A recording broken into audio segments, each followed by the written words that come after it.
சற்று முன் கிடைக்கப்பெற்ற மிக மிக முக்கியமான செய்தி ஒன்று வெளியாகி உள்ளது. கடந்த சில வாரங்களுக்கு முன்பாக அமைச்சர் துரைமுருகனின் இலாகா மாற்றப்பட்டது. என்ன காரணம் என்று பலருக்கும் தெரியாமல் இருந்தது.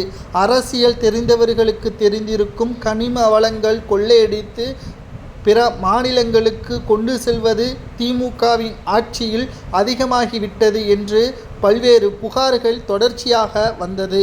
எதிர்க்கட்சி துணைத் தலைவர் ஆர்.பி. உதயகுமார் அவர்கள் ஒரு பொது மேடையில் இதை பற்றி பேசியிருந்தார். இதற்கு பதிலடி கொடுக்கும் விதமாக துரைமுருகன் அவர்கள் ஒரே வார்த்தையில் முடித்துவிட்டார்.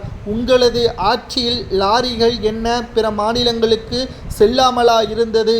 நீங்கள் புதிதாக பேசுவது போல் தெரியவில்லை என்று பதிலடி கொடுத்துள்ளார். அதாவது தன் வாயாலே வாக்குமூலத்தை கொடுத்துவிட்டார் துரைமுருகன். தனது ஆட்சியில், திமுகவின் ஆட்சியில் கனிம வள கொள்ளை நடைபெறுவது உண்மைதான். நாங்கள் செய்து வருகிறோம். அதிமுகவின் ஆட்சியிலும் செய்து வந்தீர்கள் என்பதை நேரடியாகவே தாக்கியுள்ளார் துரைமுருகன். இந்த நிலையில்தான் முதல்வர் ஸ்டாலின் அவர்களுக்கு மிகப்பெரிய ஒரு நெருக்கடியை இது ஏற்படுத்தியிருக்கிறது.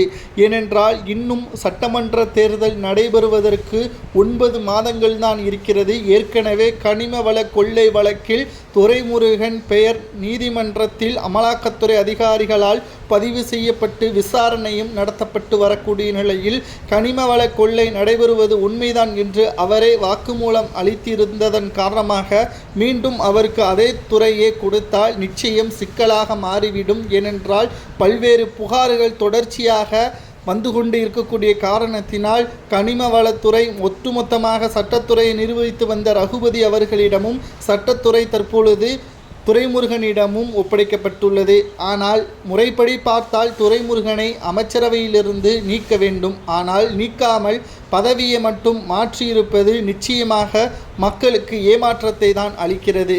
ஆனால் 9 மாதங்களுக்கு பிறகு நிச்சயம் மனவேதனையில் ஸ்டாலின் இருப்பார். அதற்கு காரணம் திமுகவின் மூத்த அமைச்சர்களாகத்தான் இருப்பார்கள். சரி, தற்பொழுது துரைமுருகனின் நிலைமை என்ன என்று நாம் கேட்டறிந்த பொழுது அமலாக்கத்துறை அதிகாரிகள் இந்த வழக்கை மீண்டும் விசாரணைக்கு எடுத்து கொண்டு விட்டார்கள்.